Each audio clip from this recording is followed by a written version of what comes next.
Chères étudiantes et chers étudiants, rebonjour. Donc, on va se retrouver via cette vidéo pour continuer sur le chapitre 2, nutrition minérale des plantes supérieures. Donc, on va voir, on s'est arrêté la dernière fois, rappelez-vous, aux symptômes liés aux carences. On va voir les traitements des déficiences en nutrition minérale, c'est-à-dire la fertilisation. Donc, ce chapitre sur les symptômes liés aux carences minérales. Donc, on s'est arrêté la dernière fois exactement à cette vidéo, à cette diapo, pardon. Donc, c'est une étude, comme je disais, d'un étudiant en thèse qui travaille sur la nutrition minérale des plantes. Il a travaillé sur les plantes de tomates. Donc, ici, c'est la plante témoin. Ici, on va ôter un seul élément à la solution nutritive. Le reste est donné à des concentrations optimales. Donc, ici, on va enlever le phosphore. Ici, c'est le calcium, ici, c'est le fer et ici, c'est l'azote. Donc, déjà, on va comparer avec la plante témoin et on va voir qu'il y a une réduction accrue de la croissance de la partie aérienne. En plus de ça, il y a d'autres symptômes qui vont donc se manifester au niveau des feuilles. Comme vous voyez ici, par exemple, pour le phosphore, qui est un élément mobile au sein de la plante, et on avait dit que il va donc être transporté des feuilles âgées vers les feuilles jeunes. Donc, quand il y a une carence, ça va se répercuter et donc ça va se manifester au niveau des feuilles âgées, comme vous voyez ici. Le calcium qui rentre dans la structure même des tissus végétaux. Donc, il y a une réduction très importante de la partie aérienne. Et le calcium est aussi mobile, donc ça va donc cette carence va se manifester au niveau des feuillages. Ici, c'est le fer. Donc, comme vous le voyez, le fer n'est pas mobile, il est immobile, on l'avait dit. Donc, cette chlorose que vous voyez ici, donc le fer jouerait un rôle très important dans la synthèse de la chlorophylle et dans les réactions photosynthétiques. Et donc, une réduction de la chlorophylle se manifeste par cette chlorose que vous voyez ici. Et surtout au niveau des feuilles jeunes, puisque, comme on vient de le dire, le fer est immobile. L'azote, qui est mobile pardon, va donc avoir, quand il y a une carence en azote, ça va se répercuter sur les feuilles plutôt âgées qui vont être vont jaunir, donc cette chlorose au niveau des feuilles âgées. Donc la limitation des teneurs en éléments nutritifs affecte négativement la croissance. Les réponses des plantes à la limitation des nutriments généralement très visibles affectent le rendement et la croissance. Donc la chlorose et la nécrose des feuilles est caractéristique. Par exemple, dans la chlorose, il y a un manque de couleur verte. Par exemple, pour l'azote qui est une composante de la chlorophylle, donc ça va se manifester par cette chlorose, ou alors le magnésium, qui est toujours un macroélément très important pour la plante. C'est un cofacteur dans la synthèse de la chlorophylle. Ici, c'est un exemple de feuille de maïs. Donc ici, la plante ou la feuille bien alimentée en tous les éléments minéraux. Il n'y a pas de déficience. Donc vous voyez son aspect à comparer avec un déficient en phosphate. Donc on avait dit qu'un manque en phosphate entraîne un dépôt des anthocéans. C'est les anthocéans qui sont des pigments qui donneraient cette coloration pourpre tout autour de la feuille que vous voyez ici. Déficience en potassium, comme vous le voyez, donc cette chlorose qui borde toute la feuille et qui se termine par une nécrose, c'est-à-dire la mort des tissus qui devient complètement desséché. Ici, un manque d'azote, donc qui se manifeste par cette chlorose autour de la nervure que vous voyez ici. Un autre exemple de feuille de laitue, donc toujours comparé avec la feuille de plante bien alimentée, donc la plante témoin. Donc vous voyez une réduction déjà de la surface foliaire. La plante va produire des feuilles plus petites Euh, un manque d'azote va donner cette chlorose que vous voyez ici. Un manque de potassium, ça donnerait une coloration encore plus foncée en vert plus foncé et même qui peut virer vers le pourpre, comme on avait dit, à cause de cette accumulation des anthocyanes. Ici, le manque de potassium, ça se manifeste par une chlorose et une nécrose. Et donc les trois. En fait, les symptômes dépendent de l'espèce végétale et puis de l'élément en question. Donc ça dépend, ça change d'une espèce à une autre et d'un élément à un autre. Mais il n'y a pas un symptôme bien spécifique pour un seul élément minéral. Ici, c'est la feuille d'haricot. Vous voyez ici, c'est la plante témoin ou la feuille témoin.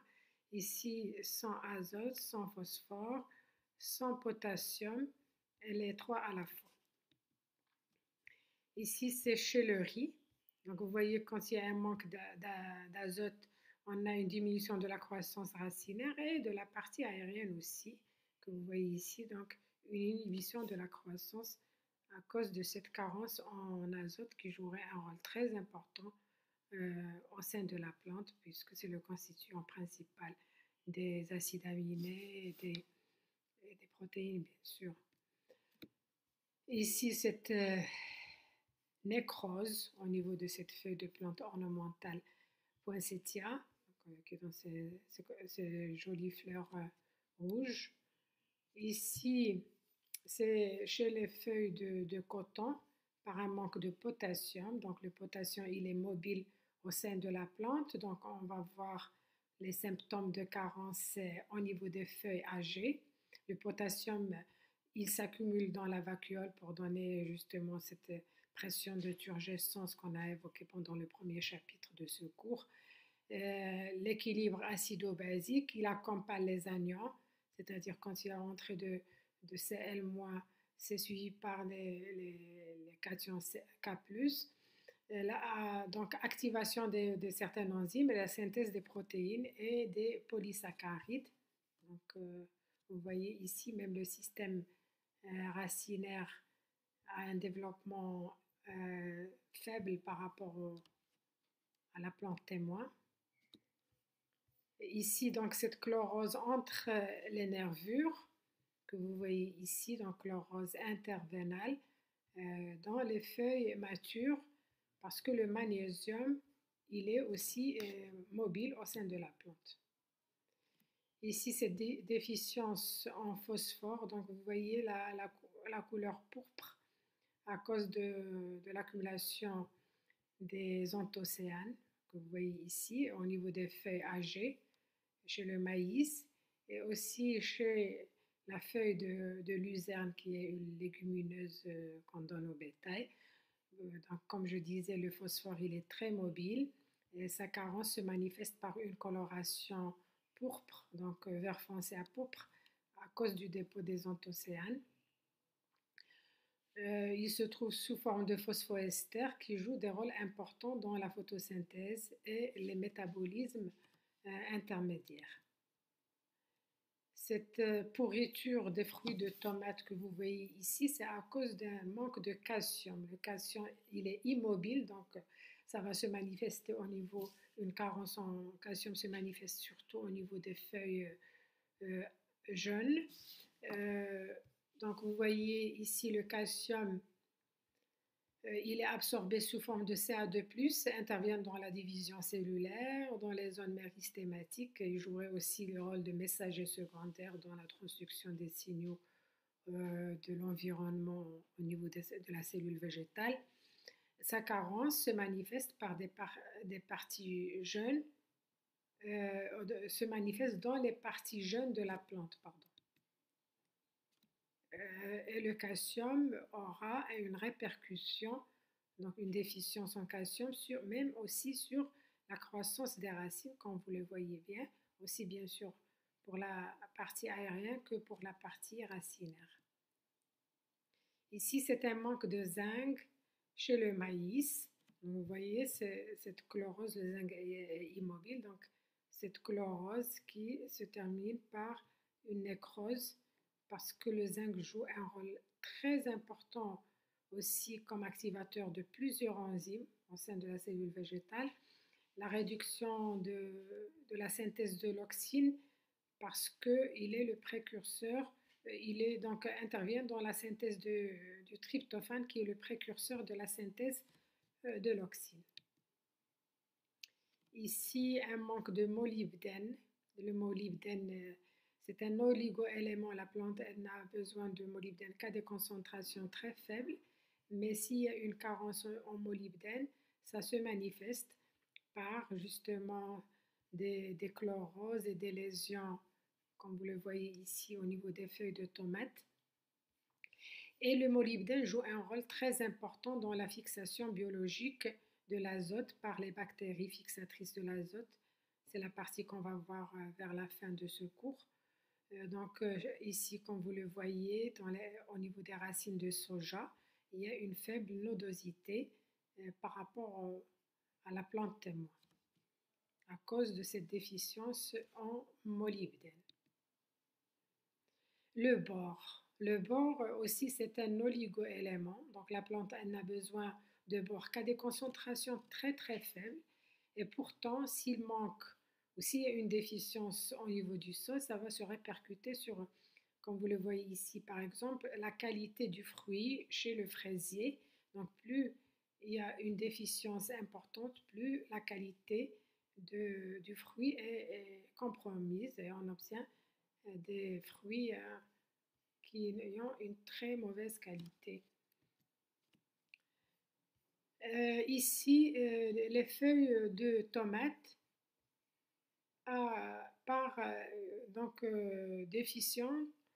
déficientes en fer. Donc vous voyez le jaunissement. Le fer, il est immobile au sein de la plante et donc vous voyez le jaunissement qu'on va voir au sein, comme on avait vu lors de l'expérience précédente, un jaunissement au niveau des feuilles jaunes. Ici, c'est des feuilles de citronnier. Donc, jaunissement à cause d'une déficience en fer, puisque le fer, comme je disais, il est immobile. La déficience apparaît au niveau des feuilles jeunes. Il agit dans le changement de la valence, trouvé donc dans les hémoprotéines. Et la carence est provoquée par un pH élevé parce qu'il est facilement solubilisé au niveau du sol, à des pH acides. Vous voyez ici des taches brunes réparties sur les feuilles de l'orge déficient en manganèse. Le manganèse joue un rôle dans les réactions d'oxydoréduction. Il est cofacteur de nombreuses enzymes. Des taches brunes et des dépôts de l'oxyde de manganèse au niveau des feuilles jeunes de l'orge à cause de cette déficience en manganèse.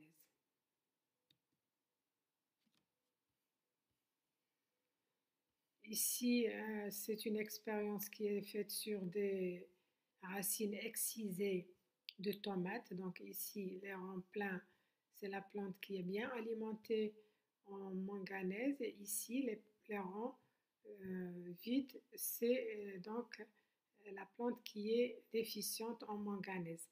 Mais comme vous voyez avec ces flèches, on peut récupérer la croissance si on ajoute du manganèse dans la solution nutritive, à condition que ça ne soit pas sur une longue période, parce que si on attend 8 jours, on ne peut plus récupérer la croissance normale de ces racines excisées de tomates. D'après cette expérience de Abbott en 1967. Des fruits déhiscents d'oranger à cause d'une carence en cuivre.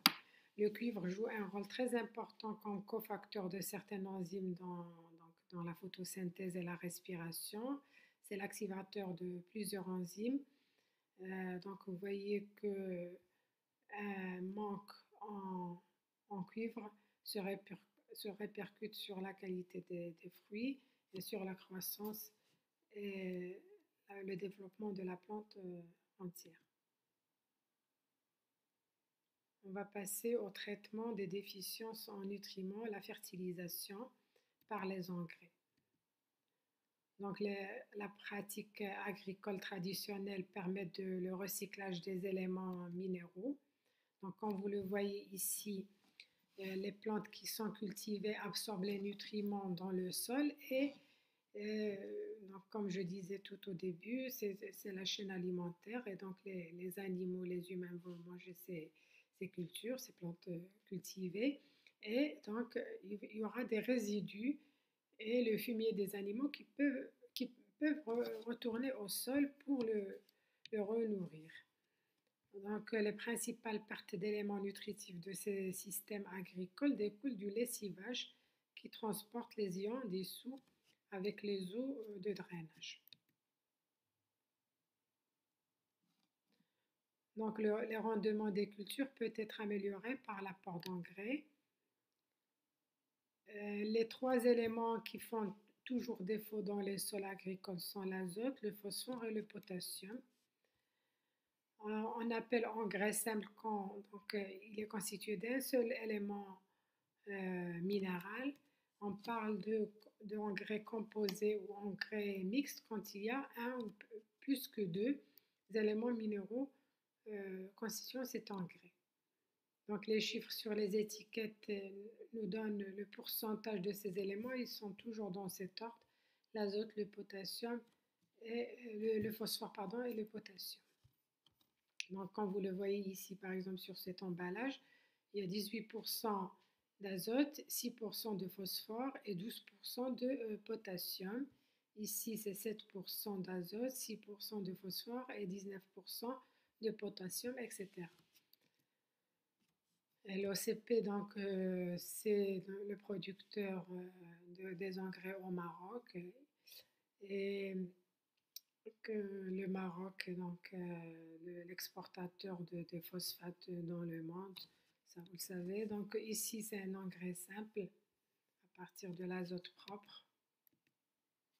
Donc les engrais organiques, contrairement aux engrais chimiques, proviennent des résidus des végétaux et des animaux. Et les résidus végétaux et animaux contiennent la plupart des éléments nutritifs sous forme de composés organiques. Ces engrais organiques proviendraient justement de la minéralisation par les micro-organismes du sol qui nécessitent des conditions bien spécifiques au niveau du sol avec des températures, une humidité et la disponibilité d'oxygène qui seraient propices pour le développement des micro-organismes qui feront donc le travail de cette minéralisation de la matière organique pour qu'elle soit disponible pour l'absorption des racinaires des plantes.